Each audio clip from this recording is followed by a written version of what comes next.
Hey, this is Jake Taylor, your host of the world's first interview Hikecast. We dive deep as interesting people take me on their favorite hikes. So if you're ready for something a little different, throw this on, get outside, and come take a hike with us. Today we're going for a hike with Tobias Carlisle. Toby is a principal at Acquirers Funds and serves as their chief investment officer. He's the author of a bunch of great books, including The Acquirers Multiple, Quantitative Value, Deep Value, and Concentrated Investing. We went for a blustery hike in Southern California. Please enjoy this Hikecast with Toby Carlisle. But first, please save a spot on your shelf for my new book that's available now. It's called The Rebel Allocator, and it's a fictional coming-of-age story about a young man who learns about business and life from an unlikely teacher. Imagine Thorndike's The Outsiders meets The Karate Kid. You're probably saying to yourself, fiction? Really, Jake? My goal was to give you everything you'd learn from a good nonfiction book, but wrap it in an entertaining story. It's available now on Amazon in both print and digital formats. And now, without further delay, let's get outside. So I thought we would maybe start off with where you grew up. I know it's Australia, but maybe some more specifics about that, because I don't know if we've ever actually talked about that before. Like, what your childhood was like. Are we underway? Is this it? Yeah. Just to make it an authentic intro. So I grew up in Australia. I grew up in Queensland, which is sort of like, it's the northeast state in Australia. So it's hotter, and it's kind of tropical to subtropical, and it's like a oil and gas, beef cattle, broadacre grain growing state. Lots of tourism as well. It has the Great Barrier Reef and the Gold Coast, Noosa, which is sort of surfing destinations, and it has far north Queensland as sort of rainforests and things like that. But I grew up in a little country town, which is kind of like the middle of Australia is a gigantic desert. Yeah. And I grew up right on the edge of that desert in a place called Roma, which is about 6 hours drive west from Brisbane, which is the sort of the capital city. So Brisbane has 2 million people in it. Roma has about 6,000, and it's oil and gas, so Schlumberger and Halliburton were kind of big employers out there. And then a lot of my friends at school were, they came from a beef cattle property because it has the largest sale yards in the Southern Hemisphere. And lots of broadacre wheat and grain crops like sorghum and barley and other things like that. So I grew up with lots of kids who are kids of farmers, kids who were, their parents were like roo shooters, things like that. So people who'd go out hunting for kangaroos and wild pigs, and they'd sell them for... Roo shooter? That's a thing? Yeah, that's a job. I mean, I don't think it's a particularly well-paid job. Because it's too much fun, that's why. I think, yeah. Well, they sell them for dog food, basically. So it's not a huge margin business, but their kangaroos are basically, they're pests because they eat the grain, and so the farmers are happy to have people in to clear out the roos, and the pigs are kind of they're in I forget what you call it, like an introduced species, and they're kind of invasive.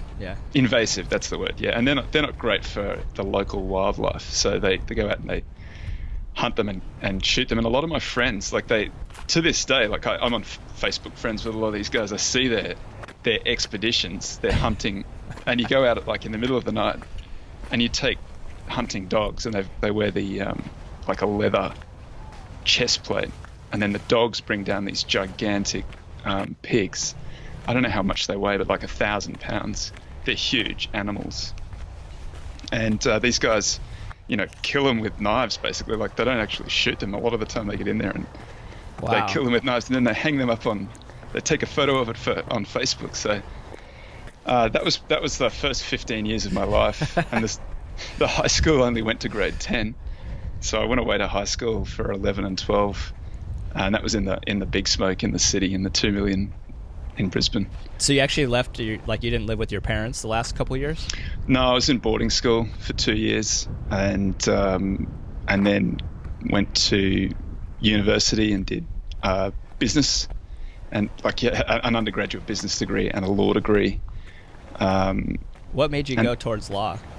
I mean, what was it that was intriguing about that? It's a funny question. Like when I grew up in that little town, I really only thought there were three kind of professional jobs that you could have. You could either be a doctor, and I just hate the sight of blood, and I figured that out because one of the subjects that I did was animal husbandry, where animal husbandry is like looking after farm animals. So you have to know how we did shearing a sheep was one of the things that we did. Yeah. And then like giving them vaccinations, get cattle and chop their nuts off. Yeah.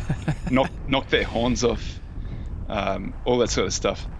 And I just realized, doing that, it's pretty confronting. And I've never passed out in my life, but the closest I ever came to passing out was when they did the mulesing of the sheep. So sheep get fly blown, and there are these blowflies that lay their eggs around the dags around their bum. Yeah. And they kind of burrow in. So the way that you get around that is you either have to shear their bum every day, but every so often.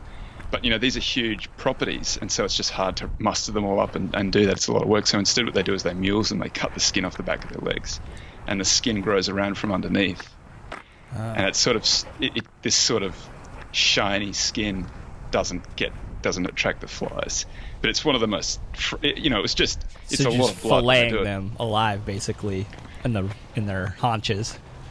Yeah, Peter is very anti it, and I mean it's pretty confronting to see it done. It's pretty awful. So I didn't pass out. That's the closest I've ever come. There's a lot of blood, and it looks pretty violent when they do it. So I basically knew doctoring was out. Doctor's out, yeah.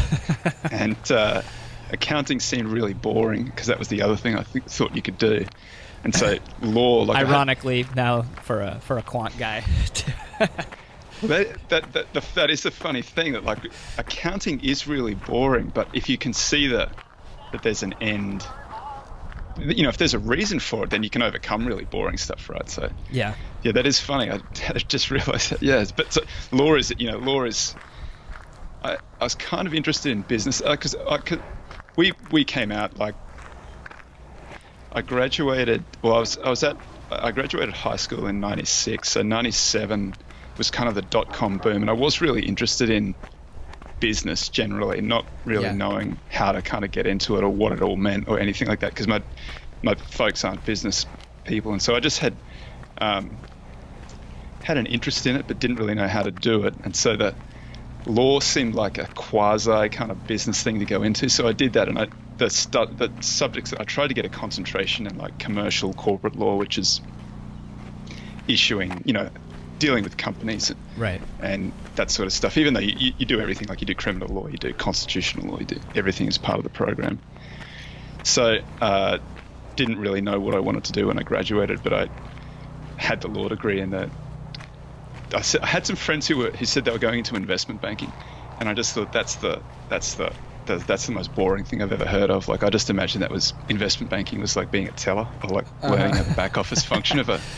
Yeah, you're counting cash for people basically. Yeah, I guess I was pretty unsophisticated about that sort of stuff. So one day a friend of mine, like just before we graduated, a friend of mine who was a pretty smart guy, and I thought he was going to be a lawyer, he said, no, I'm going into investment banking. He told me what it was. It's like, it's valuing these companies and like trying to put them together for mergers and acquisitions.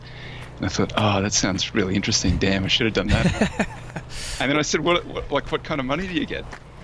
He was like, I'm studying on like $100,000, which was, I think I was studying on 32. So I was like, oh my God, yeah, I've done completely the wrong thing. And even worse than that, and this is true, when I heard they were being paid $100,000, I thought, oh no, there are people who are going to go into this just because they want the money, not because they actually like, that what they're doing that work. Yeah. So I sort of I thought that's interesting. I'll try and get into the corporate advisory mergers and acquisitions group, which is what I eventually ended up doing. And then from there, I mean, you worked for, you kind of had a career basically before you started really getting into investing and coming to the U.S. I mean, you're in their 30s, right, when you moved to the U.S.? I turned just 30. Right before, yeah. I think I turned 30 in the year. So I turned 30 in July, and then I moved in December of that year. But I had seen my 30th coming up, and I had quit law. But because I graduated high school at 17, and you can do this accelerated course where you basically do your law degree at the same time as you do your undergraduate business degree. So I came out in 5 years. So I graduated at 22. And so I started working like immediately after I graduated. So that was April 2000. I worked as a research clerk. So basically that's like a paralegal kind of position when I was still studying. Yeah. Because when I finished the business degree, I had a little bit of extra time. So I worked in that role, and that's a good kind of introduction. You're just given research assignments basically. You're not dealing with clients at all. They just say, what happened. Yeah. If we issue new shares, like what do you have to do? So that was what I was doing. And so when I graduated, and I went to work for that firm, which was a big national firm in Australia, just doing, very, very long hours, because that's, if you're the lowest man on the totem pole, you just get all the junk assignments and that. And often the work doesn't even start until late, because the more senior lawyers want to get out of there, and so they're like, you have to figure this out before we come back in tomorrow morning. Like, can a foreign firm buy this firm? Are there issues with foreign investment review rules? Or are there issues with anti-competition rules? Are there, so you think through all the issues. So it's a good training ground just to see the mechanics of it. But it takes a really long time to even get to the part where you're negotiating, and that's sort of, because that's the fun part. So none of the senior lawyers want to give that up. So the most you can hope for is in a really big deal, and I did get to this point where, it's a multi-billion-dollar deal, but they might have some $50 million subsidiary that they want to spin out because for whatever reason they can't. The new firm doesn't want it, or they just think they could get more money if they spin it out. So I started doing a few little of those transactions myself. So I'd get the breadcrumbs from the big deal. Yeah. So that was fun. It's more fun. Is that where did kind of a value bent for you start in this whole journey? When I was at uni, when the dot-com boom was kind of going on, a friend of mine, very smart guy who was doing English literature as a degree, he kind of liked to get old books and read old books, and he'd got Security Analysis, like the original edition, the 34 edition. Yeah. 30, what's the first one? Whatever it is. And he'd read it, and he'd said, oh, there's this guy, Warren Buffett, who's the richest man in the world. He's in insurance. And he said, you should, and basically he's a value investor, and all of his books his letters are online. You should read his letters, and then you should read Security Analysis, the 1934 edition. Which is super hard to read, by the way. Like, just the way it's written is difficult. I've choked it down, but it was it's amazing like how different it is than, it's almost like a completely different language. It's brutal. It's very hard to get through. But I'm very glad that I did do that. And then this is my friend. He's like, well, once you read the 34 edition, like you got to go and read the classic edition. So 40 is a classic edition, 54 is a classic edition. So I did actually end up reading all those. Kind of like, I read them, but not really absorbing what was in it. And I read Buffett's letters to his shareholders, and that was much more helpful than. And I read The Intelligent Investor too. Like even that's more about how an individual should manage their own portfolio. But I found that more boring than Security Analysis, because that was kind of telling you the mechanics of what you should be looking out for in railroad bonds and things like that. Right. So yeah. And all these eighths of a share, like they're talking about 42, like the year 42 is when it's going to expire, like that kind of. There's so much of that. Yeah. And it does sort of show how much everything has changed over the years. But I think it's a good grounding, and it was good because when I actually started working, and I started working basically as the dot-com crash was happening, and so I had a front row seat to all these. I saw these deals get done, and there were two things kind of happening. The dot-com crash kind of finished, and so I didn't get to see any of the boom. The dot-com boom had finished, so I didn't see any of the boom. I just saw the crash. Yeah. And I saw, through the crash, I saw two kind of phenomena. One of them was activists, and we didn't have a name for activists at that time. They were just kind of, they were like corporate raiders, and most of them were older guys who had been around in the 80s, who were sort of, this is in an Australian context, but they were kind of quasi-famous, or people knew who they were because they had been either green mailers or takeover guys in the 80s, and they re-emerged and started having a go at these .com that had cash on the balance sheet because that was what they were hunting for. Yeah. And acquirers, even you might call them. Well, that was kind of my introduction to it. But yeah. When I'd been at uni, one of the super dorky things I used to do was go into the business library, and they had all of these old portfolio, like Journal of Portfolio Management, Journal of all of these very old journals, and they had the hard copy of those journals. I think a lot of this stuff had been, like, it was available on, when it was on CD-ROM, what's that? What was the multimedia? Oh, yeah. No, remember, like, multimedia is going to be the big new thing. So I think they were on CD-ROM. Some of them were online, but I just wanted to read. I just didn't want to take them out. I'd just sit down and get a copy of one and read my way all the way through it. And I did that for the years that I was at uni. So I got through the entirety of the library of these journals at the time. So I had this, and a lot of it was about LBOs in the 80s, and what drove the LBOs in the 80s and what drove the takeovers. And so I had kind of absorbed all of that stuff. So when I saw these guys doing that, I understood what they were doing, but I didn't really understand why they were doing it. These are, because I had all of that recent stuff about Buffett's wonderful companies at fair prices, high return on invested capital. And these were all dog shit companies trading at discounts to cash on the balance sheet with no business plan, basically like losing money every time they made a sale, like genuinely losing money on every sale, which is ridiculous, right? So negative margins, like just no money at all. So what these guys would do is come in and stop the business, and then you have a listed company that's got some cash in it, and you can issue some shares. And so then they'd do this like daisy chain thing where they'd get control of use the one that they just got control of to get control of the next one. Yeah, use and suck the cash out to acquire the next one. And there were a few guys that did that. There was this Western Australian lawyer, I forget his name, but I think it was Farouk Khan. I think he's probably still around. And they called him the Desert Raider. And so I used to watch what Farouk Khan did. I thought that was super interesting. But it did take me a long time. And I realized after a while, I was like, this is what Graham wrote about in the 34 edition, in those like chapters 28, closer to the back of the book, where he's talking about liquidating value and the role of shareholders. So it did sort of start coming together in this little, like, I had an understanding of what was happening, and I had... You actually had some corporate understanding of the back end of the mechanism of how this could actually work. Like, you've seen it from a different perspective than probably most investors have at that point. Well, I'd seen the mechanism. Yeah, I'd seen the mechanics of it rather than sort of understanding the reason for doing it. I just sort of understood the mechanism. But I had read... It's such a funny kind of dry academic way of learning about it. But, like, I had read it in these journals and read it in security analysis. And then...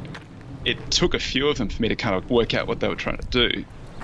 Yeah. And I kind of figured that out. And then I thought, I realized that it was an unusual kind of thing for the market to be that cheap and for stuff to be trading at a discount to cash. And I just thought, next time this happens, you've got to be ready. You've got to have some cash to invest, and you've got to go hunting for these things when that happens. So I just kept on working as a lawyer. I listed some companies because the market got a bit better. The other thing that happened was there was a lot of private equity. So private equity exploded again, where private equity hadn't kind of been doing much, like leverage buyout stage private equity. Right. Because private equity hadn't been doing much in the .com boom. It was all VC. But I'd read this is one of the weird things. I'd read one of those I keep on saying Journal of Portfolio Management. I can't remember which actual one it was, but I looked up the returns, and this is when when private equity was really, really hot. I looked up the returns to these things, and they said when VC was really hot, VC as an asset class has done about 8% compound. And then as you went to sort of expansion stage, it got up into like the 15%. And then leverage buyout stage was like 30% compound. Yeah. I was like, oh my God, why is everybody doing VC? Like, clearly you make a lot more money doing private equity. And then that exploded. So I saw that happening, and I was like, okay, I understand why these guys are doing that. I missed that boat. But I worked on a lot of private equity deals, and like you see, private equity tends to target companies that are closer to the bottom of their, they're not paying huge. Well, they do pay huge multiples now, but what the Yeah. classic model is. You find something that's a bit broken down, and so the sort of stuff that they were buying was like they'd buy a bus line because the airlines are having one of their regular discounting wars, and so if you can fly between two capital cities for $100, how much do you have? What are you going to pay to ride a bus? Like not much, because it takes so much longer to go between the two cities. So these, they had debt, and you got to service the buses and all that sort of stuff. So they got really cheap. So these guys bought them, just turned them around, basically combined two bus lines, and I thought it was a super interesting way of investing. And I thought those two things, activism and private equity together in a value context, would be interesting.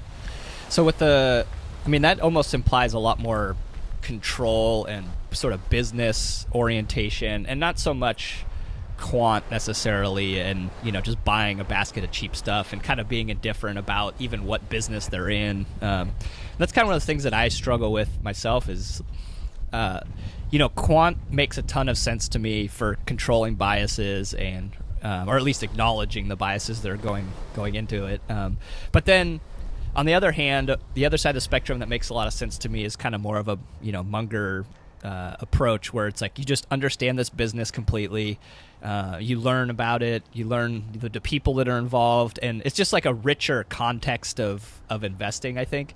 And I go back and forth in my mind of like, I probably make more money maybe just being pure quant, but like I'll get to the finish line and I'll feel like I've missed out on a lot of the fun of just the learning process and the maybe actually doing some true, Lord's work of capitalism, and not just like, being a buyer of cheap quantitative things. How do you think about that right now?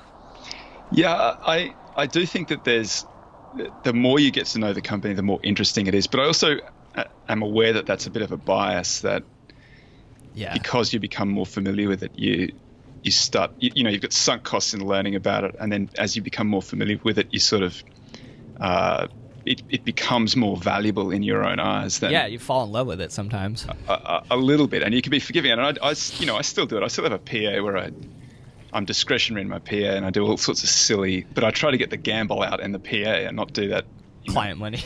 Yeah. And the PA slides around. It's up and down, like silly numbers, like equally down silly numbers. Like it's not an investable kind of thing. But it is a lot more fun to do that. But then I do like options and other things in there too.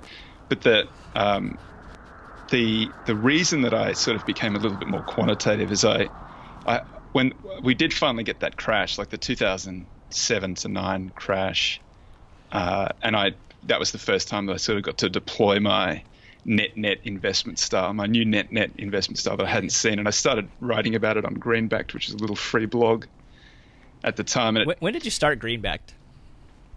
It was December 2008. Wow, okay. So it's a little bit over a decade ago. Yeah, that's crazy. And the reason was that I had started working in this this firm that was undervalued assets, with a catalyst, was the way that the guy described his investment style.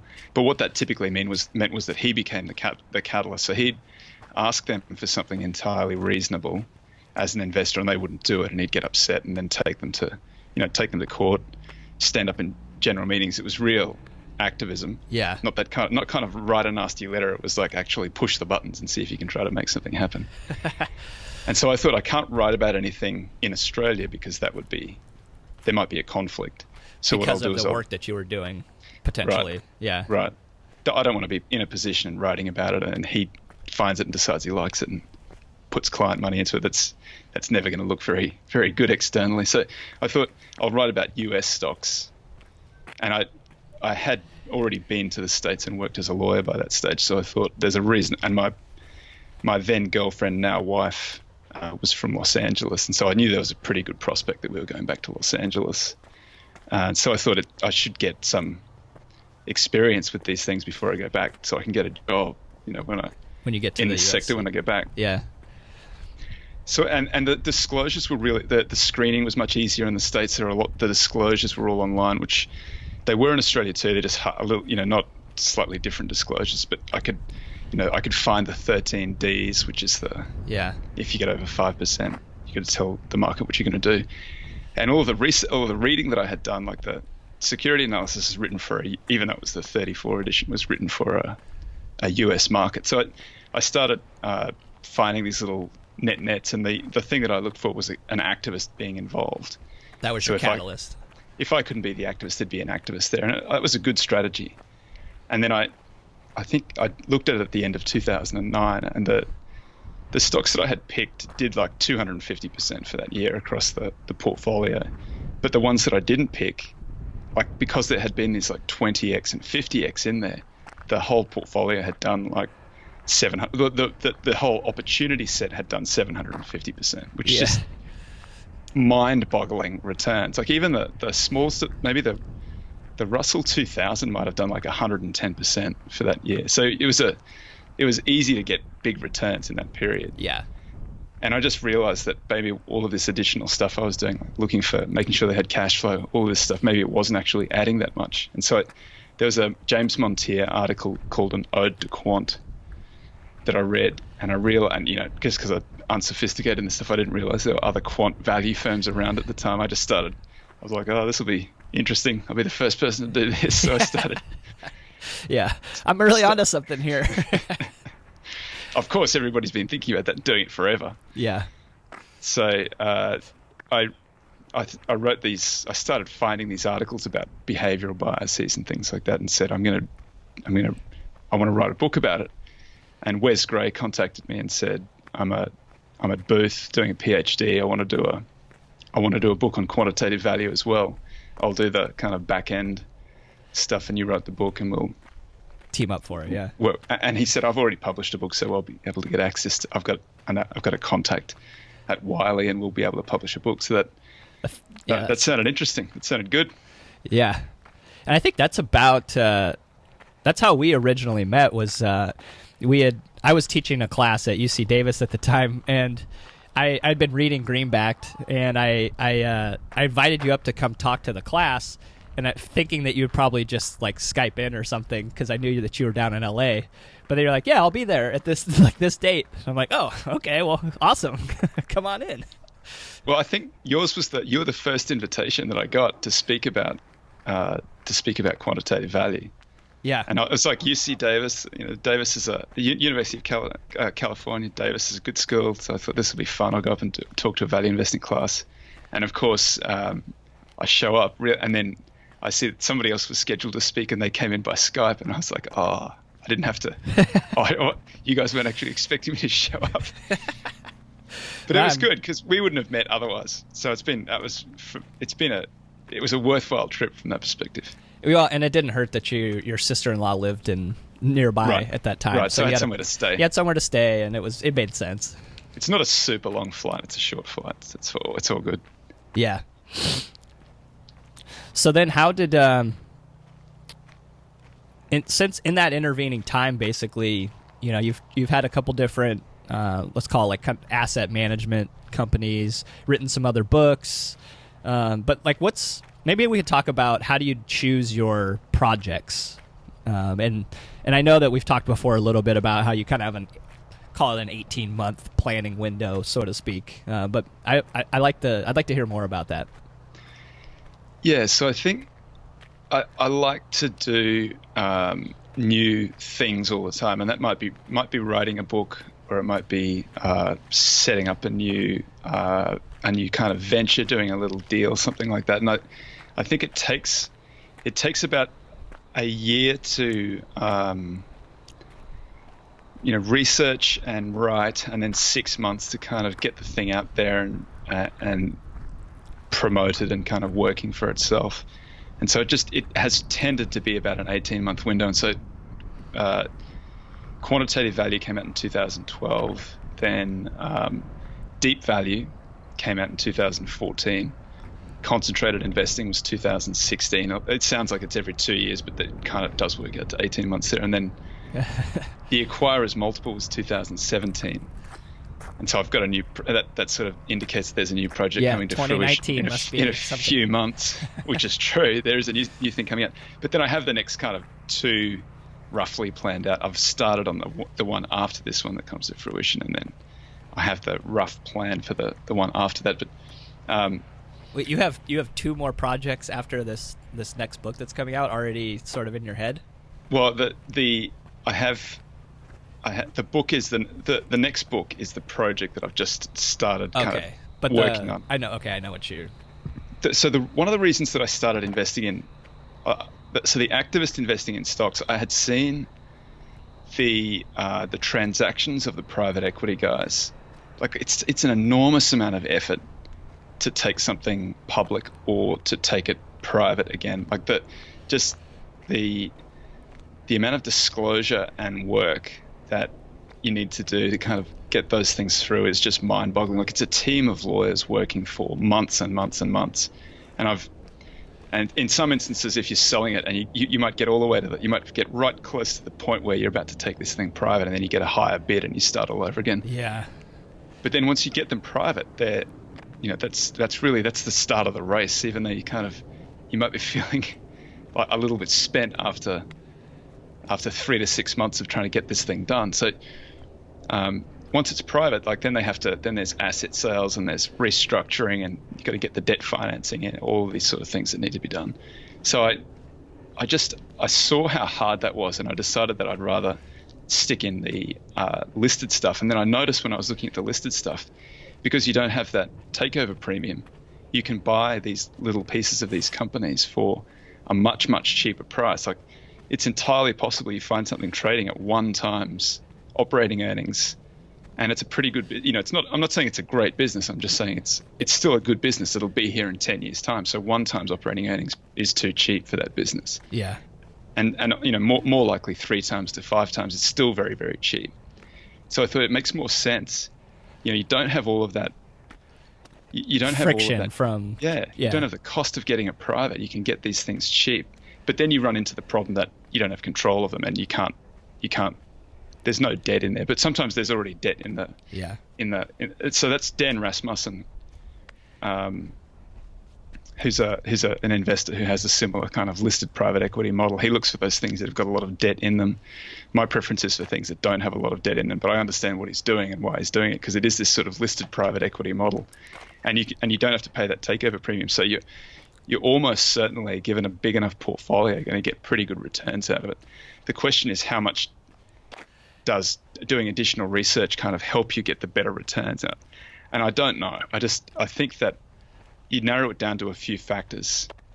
Are they cheap on any number of metrics? I think that a DCF in some of these things is less kind of helpful. Yeah. Or you almost don't need it, because any time you do a DCF, the DCF is the valuation that you come out with is so far above where the stock is trading for most of these things that are very, very cheap, that the DCF is kind of almost meaningless, even assuming no growth, really high discount rate. Right. What do you do with that extra information then? Like, I already know it's cheap. Like, what do I need to project out at that point? I know it's cheap, and I have no idea what the growth rate is going to be. It's just impossible to know. Like it could be 0, it could be negative. So I do a reverse DCF, like see what, so the reverse DCF says this thing can lose 5% a year, and it's still cheap. Yeah. It's still cheap, and it's not losing 5% a year. I don't even know what to use as a discount rate anymore at this point. I mean, I would believe 0. I would believe 10%. Right. I mean, there's so much. I'd believe 20% maybe. You might be able to talk me into that for, Right. I did hear recently a pretty good. I think it was Mark Leonard from Constellation, and they were talking about, like, they did a special dividend here recently, and it was because they're not finding ways to reinvest money at the moment, which, like, they're not like a huge company. They're pretty good size, but I mean, that's kind of telling a little bit of like where we are right now, maybe in the cycle. And he said that one of the board members, I believe, asked him, like, they have implicitly, I think they use like a 15% sort of hurdle rate internally for funding any new projects or acquisitions. And the board member said, well, why don't we lower that down to 10%? And then we can put the money to work, instead of like doing a dividend. Like 10% is still probably better than what the other options are that you're going to have for a dividend as a owner. So like, why don't we just lower our standards a little bit? And that's is it too expensive to do a buyback? I believe so. It doesn't meet that 15% hurdle. Yeah, I'm sure. It's really, really hard to know because you sort of have to. I think you have to assume normalization. If you're looking at 30 years, or I don't know how long you project out your DCF, 10 years to 30 years, like even 10 years.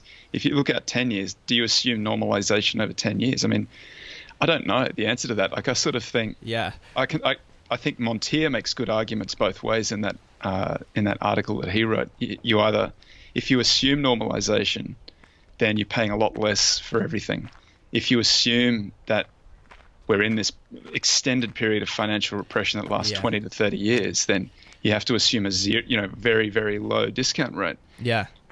I think Buffett has said that he just uses the, whatever if you can get whatever your alternative return is, that's what your discount rate is. And then you have to, there's no real quantitative way to do it. You just have to adjust for the risk of the thing that you're looking at as best you can. But, Buffett's a genius and I am not. So I need better guardrails than that. Yeah, for sure. So I don't know. I mean, do you use 6% then assume some sort of risk on top of that as your discount rate? Yeah, to get you to 10. I don't know. I mean, it's a really important question, I think, because what everyone else is using actually is also important, because that's how we end up with some of these insane valuations, right? Right. But it doesn't necessarily mean you have to participate in that. You're like, and I appreciate that using a multiple, implicit in every multiple that you use is some discount rate and some assumed growth rate. Like you're not escaping from it just by ignoring it. Right. But then the stuff that I'm looking at is, as I said before, it's so far below what any other person would get for a discount rate my question is not, is this thing cheap? It's sort of, is this thing going to survive? And if it's going to survive, then it is too cheap. And I think that the way to any individual case, you're going to be wrong or right. Right. But given a portfolio of them, which is kind of why it pushes me to being a little bit more quantitative than discretionary. Yeah, so I think there's something really smart about being quantitative in your position sizing, especially, maybe even more so than the selection, because that's what I think. You think that I don't know, every net portfolio I've ever put together, I have no idea what's going to be the best performer in there. And if it would just be up to me deciding like position sizes on that, I would pick the wrong one almost mathematically unlikely how often I pick the wrong one. No, well, nets have that very long right tail where when they work, they really, really work. They're spectacularly high returns. Not that I'm a net investor anymore, but I do think. Would you be though if they were available? I don't know. I kind of like the acquirer's multiple, like that operating earnings on enterprise value. Yeah. I like that approach better because it gives you the flexibility. If you find something that's got negative enterprise value, then that is pretty close to being. Often it's a net. Yeah. It's not always a net, but it's close to being a net. You're already paying for something that it's got more cash than market capitalization. So it's way too cheap. Often that's accompanied by a negative operating income as well. So it doesn't really help you to find them, and you very rarely find. There's none around in this kind of market. But I just like the way that scales a little bit better. So you can see, you get to 1 times, and then you can look in the very biggest stocks. Take the S&P 500, take the cheapest decile of S&P 500 on acquirer's multiple. That will outperform all the other deciles, and each decile outperforms in rank order. So I just like the fact that it works no matter where you're looking, and it works if your approach to it is kind of private equity, leverage buyout thinking, then it works there as well. But you need to match it with other things. It has to be able to, do they have matching cash flows? Like I don't care so much about the cash flow being, the cash flow doesn't have to equate to the acquirer's multiple. It doesn't have to be the same ratio. It just has to be the same relationship over time. So because that's a trap, right? That's things that helps you dodge the things that are just accounting fictions, and they're hiding their cash. They're not actually making any cash flows. They're just overstating their income. Right. That where there's not actually they're booking earnings, but there's no real cash behind it. They're building up AR. There's lots of ways to. Right. So you're looking for an accrual, basically. If there's a big accrual that can't be explained, that's a fraud risk. It's funny that I use those statistical measures like Altman, Benish, Altman Z, Benish, M score, which is the manipulation score, Piotrowski. Although I make some in quantitative value, discuss some of the amendments that we made to Piotrowski, just because he only looks at issuance, he doesn't look at buybacks. So you want net buybacks, or the other way around. Sorry, he only looks at buybacks, he doesn't look at issuance, and you want net buybacks because there are companies out there they've got lots of stock options and they're issuing stock all the time, or they're buying back stock just to buy keep back just enough to keep it float where it was. Yeah. Right. So if you're using those things, and one of the things that the M score looks at is accruals, and that's just a check on the cash flows sort of broadly in line with the accounting. Right. And over time, that's going to protect you. Does the economics of what's happening in the real world is it reflected in the accounting? And I've worked in businesses where, well, the company that was listed in Australia that I was general counsel of for a while, they had, just because of you install a long-lived telecommunications asset in the ground or underwater, you then depreciate that asset. You don't expense the cost, and the depreciation might be over 30 years or 20, I forget, 20 or 30 years. So on a cash flow basis, you can be negative. You can be losing cash because you're sticking this stuff in the ground all the time.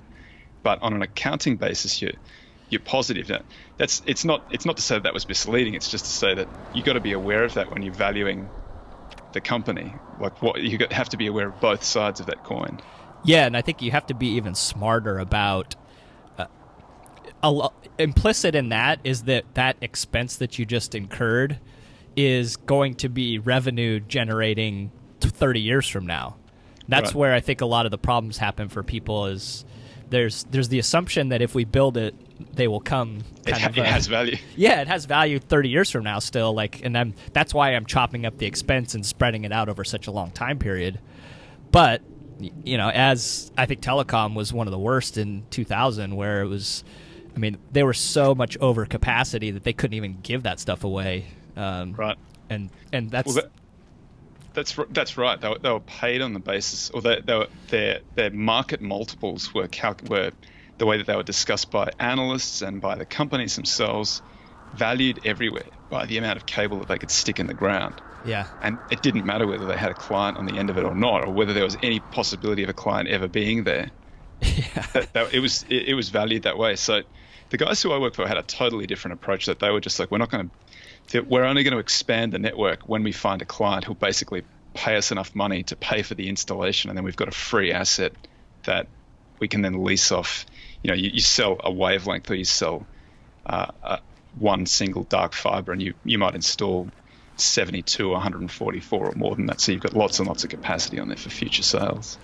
Yeah, that's an interesting one. Now I think, and really, I think there's sort of an interesting potential for entrepreneurial error when we have such low interest rates that the hurdles get so low, money gets cheap, everyone thinks that they're going to make money on this over a long period of time, so they're willing to borrow now, and we end up with overcapacity in a whole bunch of different areas, and then all that debt gets shellacked. The debt is real. The debt needs serviced.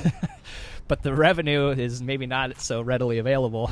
I think you can see why some make the argument that low interest rates are the eventual cause of booming and busting. Right.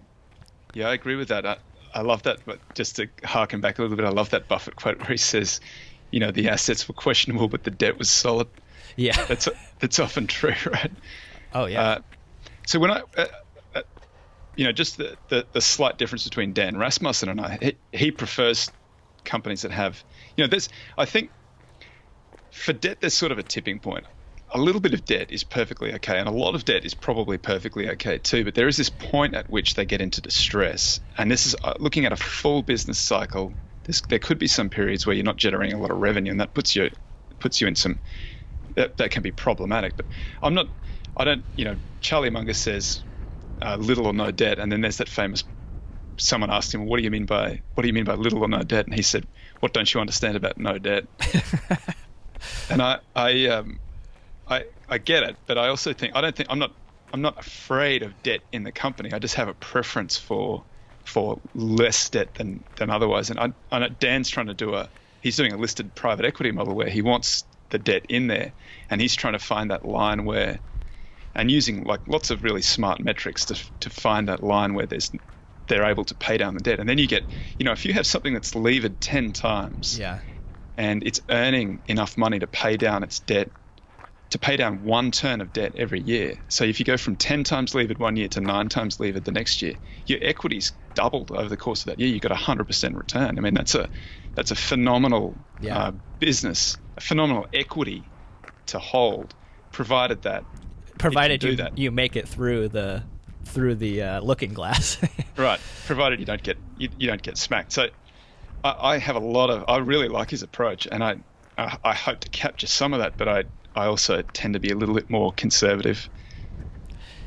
Yeah, no, I think that's one of the most interesting things about that is like what's an appropriate amount. And I mean, that's sort of the 3G model in a lot of ways. Is like, they borrow money and they pay it back, and the amount that gets paid back becomes equity basically in a lot of ways, and then the cash flow then becomes available to buy the next business. But yeah, it's a very good model. And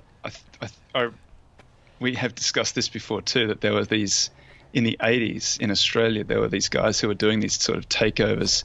They didn't have funds. They were using listed companies and then they'd buy the next one using junk debt to get control of and they made for a long period of time, because they sort of started they probably all got their start in the early 70s when there was that global recession, huge stock market crash. Yeah, 73, 74. Right. There's some suggestion that was worse than the 29 crash if you're looking on because inflation was so high. Right, on a real return basis. On a real return basis, it could have been worse than 29. So these guys got in right at the very bottom when they were all pretty young, like early 30s in 74, and they just get control. It might be one of these guys got control of this Woolen and Worsted mill that had a listing on a stock exchange. And so I don't actually know what that is, but I think they make blankets out of wool, basically. And then he pyramided that up into something that was this, like $12 billion enterprise, and he returned like 52% compound for, something like 15 years, right up to the 87 stock market crash when it wiped all these guys out. And in Australia, those guys were known as entrepreneurs, which is the wrong word for them, but there was an entrepreneurs index that tracked all of their exploits. And almost to the man, that guy who I just discussed, that was Robert Holmes à Court, he died shortly after the 87 stock market crash, but almost every other guy ended up in jail or overseas trying to sort of escape extradition in Spain in a non-extradition treaty country.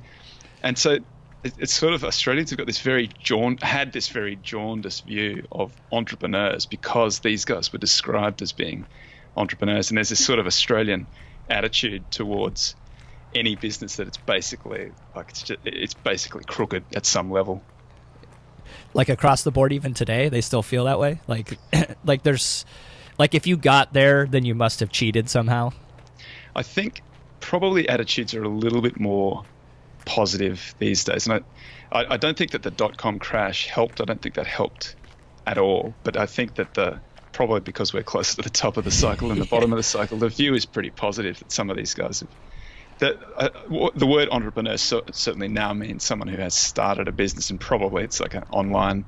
Yeah, it might be it's like a tech startup. Yeah, Atlassian, something like that's probably the most successful to come out of Australia in a while. Yeah, I've been. I think originally entrepreneur was French for basically like someone who takes risk. Is that the right definition? It's the problem with the French; they have no word for entrepreneur. Yeah, exactly. I should probably look that up. I don't know. That's probably right. It's entrepreneur. Probably, yeah. So we were talking about about mean reversion and how do we plan for that and like what makes sense. What about profit margins these days? I know that, we've talked about this before, and it seems like we're elevated at this kind of crazy high profit margin, and maybe it's realistic. Like maybe it's a good idea to assume it's not going to mean revert because of maybe some of the winner take all dynamics of some of these technology companies, platforms that have network effects and different reasons why maybe they are permanently higher profitable, and maybe like assuming that they're going to mean revert is we're going to just totally miss the boat on that. I don't know. Where are you at right now with that? Again, that's that really, really hard question. That the data is clear that profit margins are much higher than they have ever been before, and sustainably higher than they have ever been before. And that's a new phenomenon, because you can find Buffett will say profit margin shouldn't be much above 6%. Yeah. You can find Grantham talks a lot about it. Yeah. Grantham says that it's the most mean reverting series in finance, and if mean reversion doesn't happen, then something's gone seriously wrong with capitalism. That's before this latest. That's something he said about the last cycle. Yeah. And then I think John Hussman's got something similar where he says that it's a mean reverting series. It doesn't seem to be reverting this time, or hasn't reverted yet. And it's a funny series because it's one I look at regularly. Over the last few years, it has kind of dipped a few times, but every time it's dipped, it's exploded upward again. And I think we're now back at all-time highs in terms of margins. Yeah, really, really hard question. Do modern businesses, is that sort of online type business, is that just does that creature just resist mean reversion at all costs? I mean, it seems that way, and that's what the data says. My intuition is that's what the data says because we're at the very peak of the business cycle. Yeah. And that we're going to see some mean reversion, because the thing that causes mean reversion is competition. Right. And if you can make extraordinarily large amounts of money running these kinds of businesses, the question is how protected are they? And I don't know. Like, can anybody knock off Amazon? Hard to see how that is going to happen, other than like a government somewhere knocking off Amazon. Yeah. Facebook I think is shaky. Facebook, I had a MySpace account. Yeah. I probably still do. So I've seen, clearly you can get, and I think probably the luckiest thing that Facebook ever did was buy Instagram, because I think Instagram is where everybody is now. Yeah. And I think if Facebook didn't have Instagram, then Facebook might be a bit of a ghost town. I've been thinking about that. Like, I've heard people make the comparison of Facebook to like smoking, and how, like if you've held smoking or tobacco stocks now for, the last 30 years, even after everyone knew that they were bad for you, even after everyone thought like, who would smoke anymore, and this like, but yet these companies have done still fantastic. I mean, over the last, holding Altria or MO has been a real moneymaker. And yet I've been trying to think about, all right, well, how is smoking and Facebook different? Like, I think we can all agree that maybe there's some unhealthy aspects to it. I think here's my insight that I had recently about it. Not that I have like put any money behind this, but I think that, I don't know about you, but I don't know if like, and this may just only be true of my generation, but when I still see people smoking on TV or something like that, it still looks cool to me. I still think it's like, you see a Marlboro Man, you're like, shit, that guy looks pretty damn cool right now. And I don't know if that Facebook has that same, like, they haven't advertised to the point to drill into my brain that when I see smoking, it still looks cool or somehow. I think there may be some breakdown there in the argument of comparing those two. You don't think that Facebook's as cool as MySpace in like 15 years' time? It's one of those things that I think certainly there are some addictive elements to for sure. social media, but the question is, are you addicted to Facebook or are you addicted to social media? And that you might say, oh well, are you addicted to Marlboro or are you addicted to Cools? Like, it's not. Yeah, you're not addicted to the brand. You're addicted to the nicotine.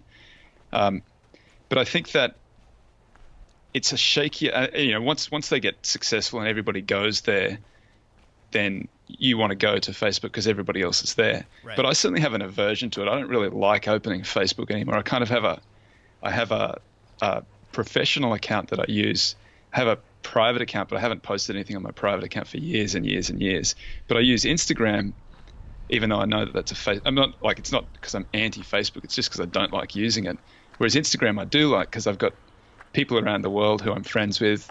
I want to show off pictures of my kids. Yeah. I want to see pictures of their kids. And I think that it's kind of like a picture first approach, which is like, whereas Facebook just became junky, full of games and politics garbage, and that doesn't seem to have affected Instagram. But it's entirely possible that, given, Facebook, I think I probably only opened a Facebook account 10 or so years ago, maybe 13 years ago. Instagram only opened like 3 or 4 years ago. I can see that maybe somebody will come along with a much more, maybe Instagram kind of gets cluttered because the two guys who founded it have left. Yeah. So it becomes more Facebook-ish. And then somebody else comes along with, phones just become so good that taking little grabs of video just becomes completely trivial. And so you get, like Apple already has that function where you take a photo and you get that 1 or 2 seconds of movement. And so they just say, well, you just upload that 1 or 2 seconds to this new social network, and it's just so easy to use and so uncluttered that people start using that. I can see how there is a way that Instagram falls over and the next thing sort of starts up. So I don't think it's impregnable. Yeah. I've made the maybe perhaps mistake of reading Cal Newport's new book called Digital Minimalism. And, he's just basically making me feel awful about myself for the time that I spend so much time in email and Twitter, just dorking around. And it's like, God, I'm leaving so much life on the table right now, and I know it now, and there's no hiding from it. Like it's really holds the mirror up to you. It's pretty painful. Well, I won't read it then in that case. I don't want any truth. I don't want to be told any truth. Yeah. But that's the thing that I love about Twitter in particular, because Twitter's slightly different to those other ones. I think Twitter's really hard to start using. It's not intuitive at all. You get in there and you don't really know anybody, and I certainly got in there. I sent my first tweet. I had 0 followers, and it was just like shouting into a void, dark room, shouting into the void with no response. But over time, like, I've realized what it is it's a way to find people who've got the same dorky interests in this very, very narrow little part of the world that I like, that I would have no prospect of meeting in real life. Yeah. I mean, none of my friends from Australia are kind of investors. Like, none of my friendship group from high school or university, none of those guys are really interested in the stock market at all. So I would never have been we might have talked about, maybe we would have talked about buying stocks, but like nothing like the depth of deep value investing or anything like that. So it's useful from that perspective. Like, I follow 1,000+ people who are into investing and into value investing. So finding your tribe is good for that.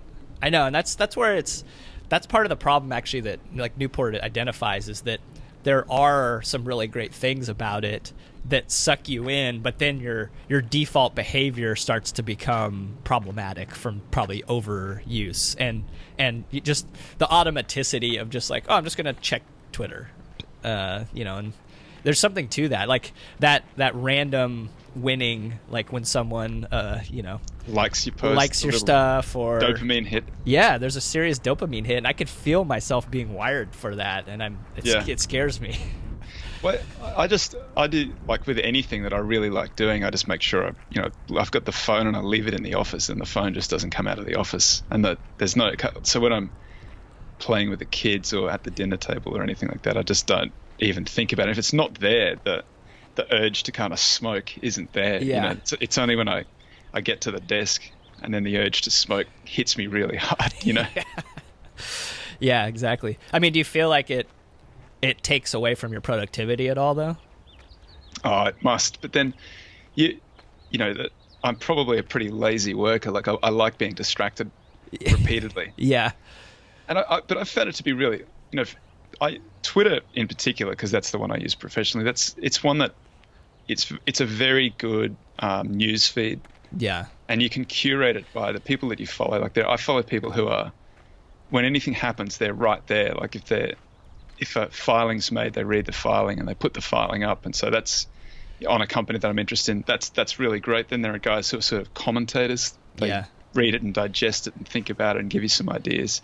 There are guys out there who are kind of researchers. They're looking at, studies as they come out. I know, and even just the chart feed alone is enough to, like, gosh, how would I write my quarterly letter without all this like fodder that comes out of here that I mean, obviously there's a lot of garbage you have to sort through, but the gems that you do find make it really hard to get away from it. But it's the other thing, it's crazy how often I thought, like, is that thing the case or is that thing going on? And then somebody else just independent from me, I had no idea they were going to post the chart that I was looking at, like almost at the time exactly that I wanted it. And a good example of that is you showed me the dispersion of valuation. So there were 2000, there were these very expensive stocks and very cheap stocks, and that dispersion between the most overvalued and the cheapest led to really good returns for value investors through the early part of the 2000s. And then in 2007, the dispersion was really tight. The undervalued stocks were expensive. The expensive stocks were expensive. That's why we had this monster crash. And so dispersion is something I follow and think about a lot. And just in the last, close to the end of last year, I started thinking, I wonder where we are on a dispersion basis, because it looks like we're going into a crash. What kind of crash are we going to have? And literally within an hour or so of me thinking of that. It's like a genie just serving it up to you. Well, Michael Santoli, who's one of the CNBC, Santoli, I think that's right, one of the CNBC commentators, he posted this chart saying, look, here's what long short looks like for value guys. So you're going to see a whole lot of long short value funds get launched. And I thought, well, that's great. That's exactly what I was looking for. What did it say? What time frame was that? Was that like December? Yeah, it was close to the end. It was November or December, and he basically said the dispersion has got really wide. And then another one who I love, Jake at Econompic, he had a similar chart saying that the Russell 1000 growth relative to the Russell 1000 value had got back to the levels that it had been in the early 2000, like 2002. The relationship got a lot wider because of the .com.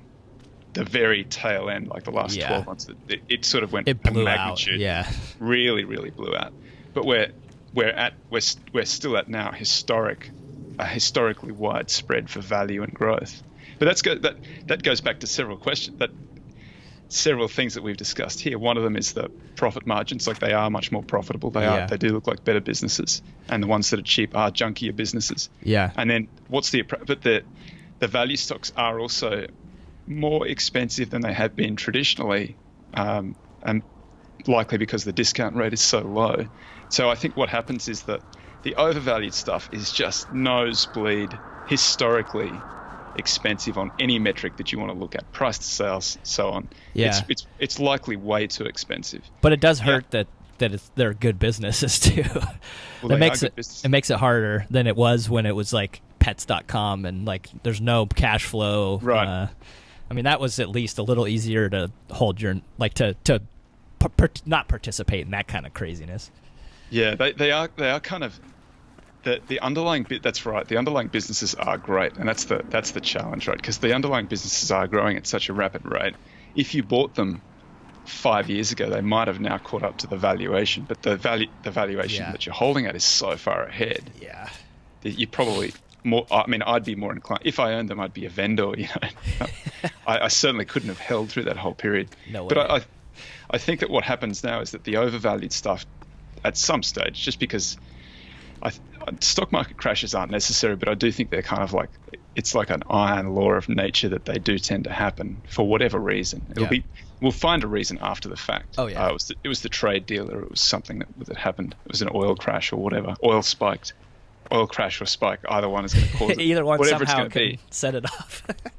And then the expensive stuff gets smoked. The cheap stuff also gets smoked, but not as much. And so I think in that kind of environment, you want to be you either want to be owning cheap and carrying some cash, or you want to be short the expensive stuff and holding the cheap stuff, and you get a little bit of the spread compression and some performance out of the value maybe. Yeah. I mean, I've been thinking a lot lately too about how does indexation factor into that? Because right now there are a swath of companies that are publicly traded that are not part of any or not part of enough indexes to catch a bid. And you just see this huge bifurcation on multiples, there's nobody following them. And you end up with some of these companies that are like, they kind of are being thrown into the garbage bin just by the fact that they're not picked up by an index. And does that continue even into a crash maybe, or I don't know. Where are you at with that? No, I mean, it's a great question, and I'd be more concerned about it being secular if I hadn't in 1999 read this great document that I refer to all the time, but it was Wall Street's Endangered Species. I think it was Piper Jaffray, and the guys who wrote it actually spun out and started their own investment fund and have been running it for close to 20 years. I wish I could remember the name of their fund, but they wrote this Wall Street's Endangered Species, saying that Piper Jaffray had identified all these companies that were too small for even the Russell 2000, and that they just basically had this. They were trading at a huge discount to anything that was in an index. So anything that made it into the Russell 2000 was trading at like 8 times EBITDA, EV, and these things were trading at say 5 times or less. So these guys were saying any time that these things get picked up by an index, they have this huge pop. Oh yeah, in valuation. That's like a 60% pop just to get to the. Just structurally from being included in an index. But they said what's going to happen is that if the ones that aren't included in the index are just going to trade at these valuations that make them very attractive for private equity. And what they said is, we think that there's going to be this boom of leverage buyouts, and they didn't say activism. But then the next year when they followed up, they said we're starting to see that kind of the boom in the private equity, in the going private and activism. And the thing that really characterized the first 7 to 10 years of the 2000s, for me, I think it was private equity and activism. So I think those guys were exactly right. That undervaluation, and I think that that's probably what happens again. Once we see, we're going to see some VC money get washed away, and some of these junkier tech stocks get washed away, and then the activists and the private equity guys are back with a vengeance, which is great for value guys. Yeah, because you're front running them basically. Right. I think I'm excited. Like, I really do think the next decade, we probably have to have a little washout somewhere here, but it's values decade, and the people we've looked as a value investor. I think we've looked pretty dumb for about a decade. Yeah. But I think we're going to get the biblical, at least, hopefully the biblical 7 years of outperformance here. I've thought about that quite a bit before, about how, I would say attracted to value, aware of it around, 2006, 7, 8 timeframe. And that had been a very, very historically attractive time period for value. The tailwind was huge because, like you said, the dispersion in 99 caused the outperformance up to 2007. And so you have this very large cohort of guru investors who came during this time period from that vintage, like those who started in 99, 2000 are gurus today even. But I thought, gosh, I got sucked into value basically at the top of value. Like, I'm a momentum value guy, and now it's being washed out, and only the true value believers are going to be left here. And then hopefully we deserve a little bit of, even just reversion to the mean would be nice. Let's get value closer back to what the average looked like, and growth back to average as well. I 100% agree with you, but my attraction to it, and I'm sure yours is too, is more that the logic of it makes more sense to me. That you can, but even then, like it's funny the fact that it comes onto your radar, though, for me meant that it was like popular at the time, and therefore you were getting in at the top. Yeah, I think that it's one of those things that the logic of it is often the thing that's appealing to it. I think Buffett says it's an inoculation. Yeah, it either takes or it doesn't. But then the funny thing is that in the implementation of, value investing sounds great. We're going to buy stuff at a discount to what it's actually worth, and then we're going to sell it when it reaches fair value. Like, who doesn't think that that's a good idea? I think everybody thinks that's a good idea. But when you go to apply it, that's where it's really hard to do. If you're using a DCF, what sort of growth rate are you sticking in? What sort of discount rate are you using? And somebody, I wish I could remember who, but they say, it's like a telescope pointed out into deep space. Like you twist that dial just a little bit and you're looking in a different galaxy. Yeah. You've got to be really careful with those inputs. So that's the hard thing about value, is actually how you come up with the valuation. I think Buffett sort of dealt with that by saying you're going to get this very wide spread for valuation, and then what you're looking for is something trading at a huge discount to that very wide spread. I think that's kind of the way to do it. Yeah, you have a range of potential valuations that's probably, I mean, like we said earlier about we were talking about trying to have some handle of the future, and I'm sure that it's like this no matter what. Like, I'm sure it felt weird in 1980 when you were trying to figure out like what's the appropriate discount rate to use when interest rates were 15%. Like, are we normalizing from there or not? Right. But so everyone thinks that they have it harder than the previous generation, right? Absolutely. But it sure does feel like we have it harder right now. Well, I've posted something today. Like Munger says that his generation did have it easier because there have been these pockets of times when it was very cheap.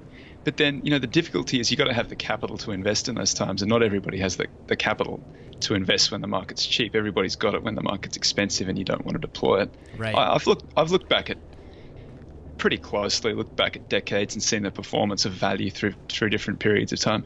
I don't think it's ever been easy. I think it's always really, really hard. It's easy if you buy when it's hard.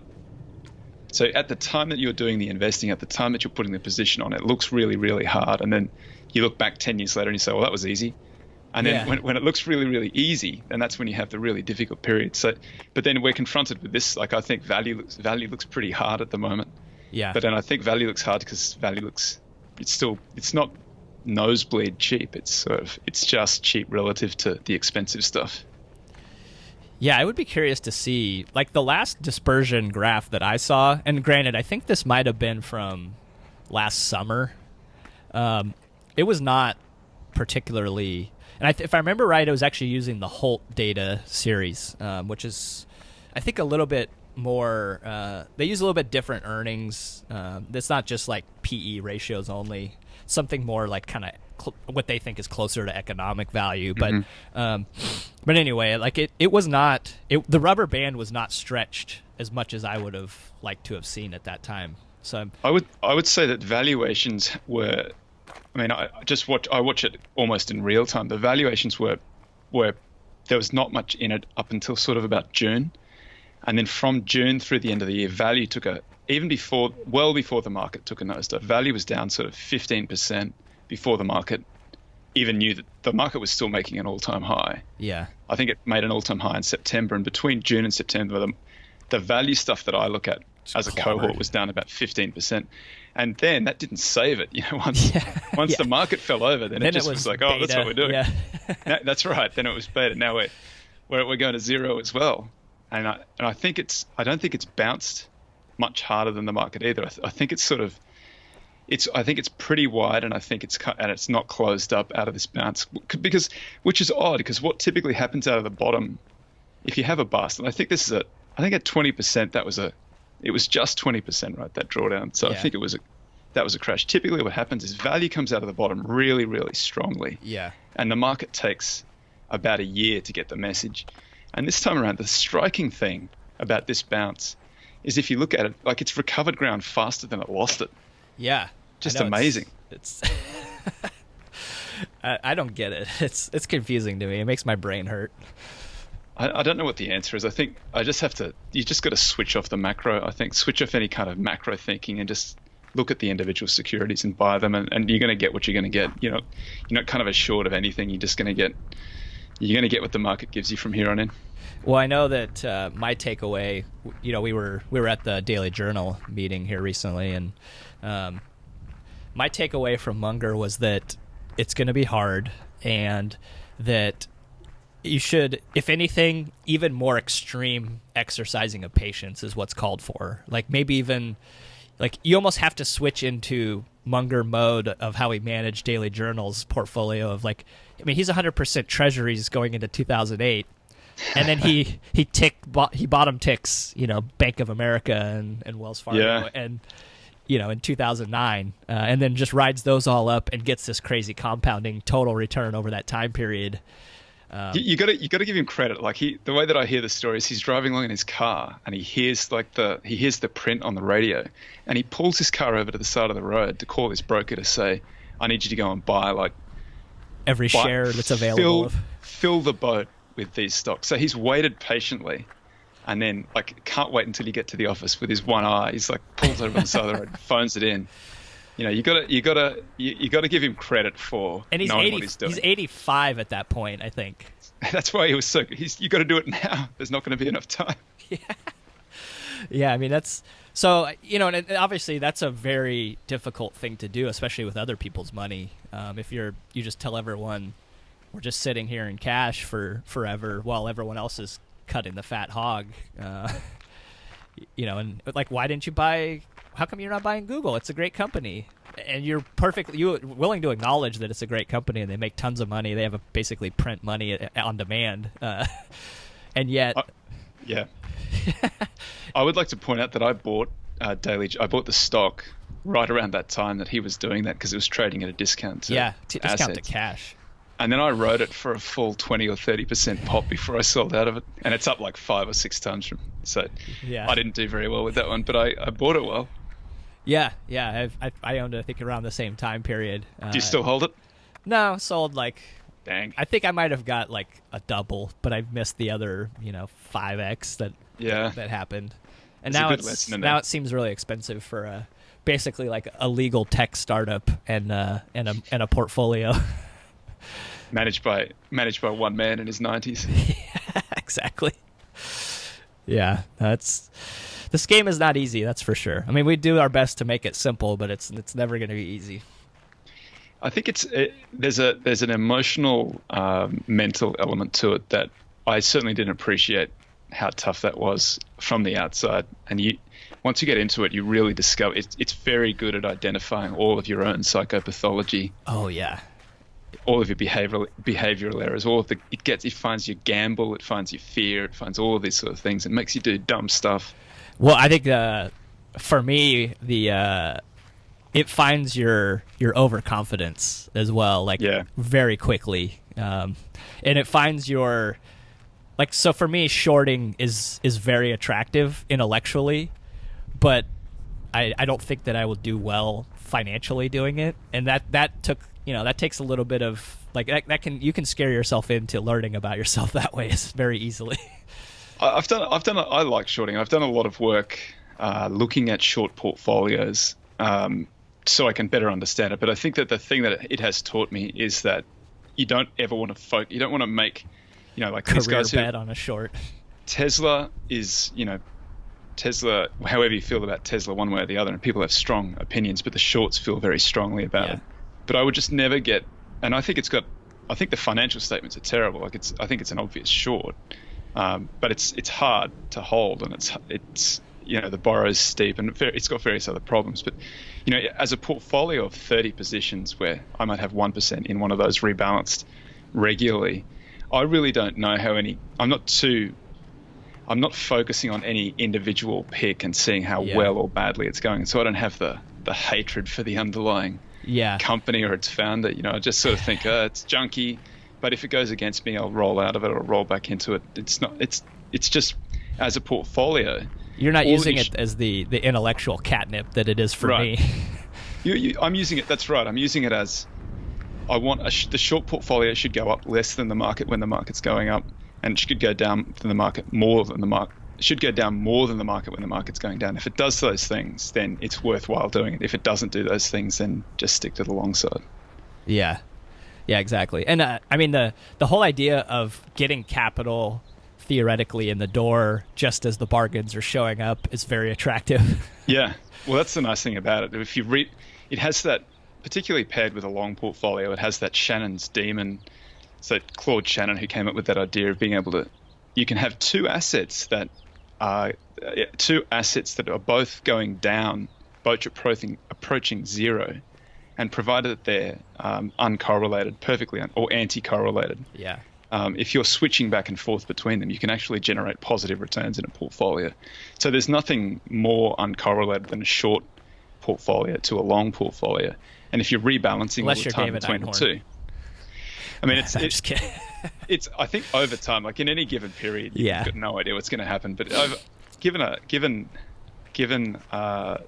a long enough time period, provided you can survive it, that Shannon's demon rebalancing is incredibly powerful, and it does that thing where, as your shorts go down and you rebalance back to whatever you're holding in them should be, it creates that capital that you can then use to get longer into the stuff that you want to own, and vice versa. But for that reason, I like shorting. So you think I don't know, we've talked about there seems to be a lot of closures of long short funds over the last, especially like 5 years. And I think a lot of that actually could probably be attributed to the dispersion talk. Right. You know, you're driving around with the brakes on in a full bull market. Like, that's just always going to be difficult. But maybe that's a sign that it's time to be a little more long short oriented potentially. It depends on how you structure it. If you're market neutral, this would have been just a brutal period. You would have been losing money all the time. And market neutral, losing money when you can just get, if you're not, the S&P 500 has been the best performed asset class over like a decade. If you held international stocks, or you held value stocks, or you hedged, or you held cash, anything led you to underperform what was just an all-out bet on what wouldn't have looked. I don't think that in 2009, I don't think it was historically cheap. I think it kind of bounced off the long-run cape like a golf ball off a concrete path. Yeah, it did. I mean, you got back to basically like a long-term average of a cape, right, and then just rocketed. In what was a very frightening bust. Like, it was a big drawdown for the market. But and I remember thinking this could easily be a 1929 type scenario, like big financial firms are falling over. If someone said, it gets to the long run average and then bounces back up, I'd have said, you're a lunatic. There's no way that happens. Yeah, that second leg down phenomena that could have happened, maybe. I mean, well, look back at every other crash. Every other crash bottomed in low single-digit cape. Like, the cape got under 10 in every single one of them. So at 16 or whatever it had 6. It had 6 on 16% still to go down. It's had a lot to go. Yeah. Wait, are you saying that you have to spend time below an average to sometimes? I thought we suspended that rule.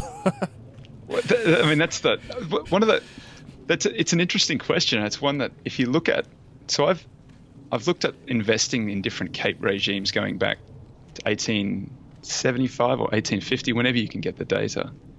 And the thing that is really noticeable as the data set grows, and assuming that you're in it the entire way, as the data set grows, the average goes up, and the first standard deviation of expensive becomes more and more expensive, and the second standard deviation of expensive becomes more and more expensive. So if you start and you assume that what the average was on whatever day you started was the average you should always use, you're wrong. If you have to use a rolling average of the full data set, even then you've tended to spend a lot more time above it than below it, because the average has typically gone up. And so I don't think that that's necessarily a new phenomenon, although it feels like we've spent a long, long time, like most of my professional life has been spent above the Cape average. Yeah. The first half of my career, second half of my career, probably it's all going to spend below it. Yeah, that's that sort of 17-year cycle. I think even Buffett's talked about it before. He's like, captured different time periods. And it's right around 17, 18 years, it seems like. Yeah. You basically tread water for an entire, whole generation worth. Well, it got above in 1996, and lots of long-term investors, guys who had been like cash guys and who were deep value guys, just gave the game away in the late 1990s and said it's too hard. Yeah, we're never going to get back to those values, and they've probably been proven to be right. If that's the way you're looking, but if you're just the cheap decile of value has performed spectacularly well through that full period. Even the last 10 years aside, of the 23 years since 1996, you're up like multiples on your capital if you just stuck in the cheapest stuff. So maybe that's the takeaway, is just hold your nose, like turn the TV off, stay off of Twitter, buy the cheapest stuff. Hold your nerve. Yeah. Hold your nerve. Just stay in it, because it can take a really long time to turn, but when it turns, the turn is so violent for value that's another thing. You have to be there for the turn. If you miss the turn, then you miss the decade of of value that it's delivering. And it happened in 2016, end of 2016. Value was really lagging. And value had this enormous catch up over a very short period of time, over a month or two. And it's been sort of drifting sideways since then. Yeah. I don't feel like I caught that one. Yeah, it's a tough one to catch. Yeah, it's very elusive. Well, anything else we should talk about? I mean, we're kind of towards the tail end of this. I appreciate you coming along, and it was a lot of fun. I always have a good time talking with you, so it's my pleasure. Yeah, that was a fun chat. I was got to aerate some good thoughts on investing in the market, so it was good. Yeah, and I'd like to hear some of the background of, growing up shooting kangaroos and and mutilating sheep and whatever other. So my life hasn't changed at all. That's exactly what I do day to day now. That's like having 3 kids. It's exactly like having 3 kids. Oh man. All right, well, Toby, thanks for coming along, and until next time. Thanks, Jake. That was really fun. Hope you enjoyed today's Hikecast. If you'd like to take me on your favorite hike, email me at 5goodquestions@gmail.com, all spelled out. Lastly, pick up your copy of The Rebel Allocator, available on Amazon in both print and digital formats, and soon to be Audible. See you on the trail soon.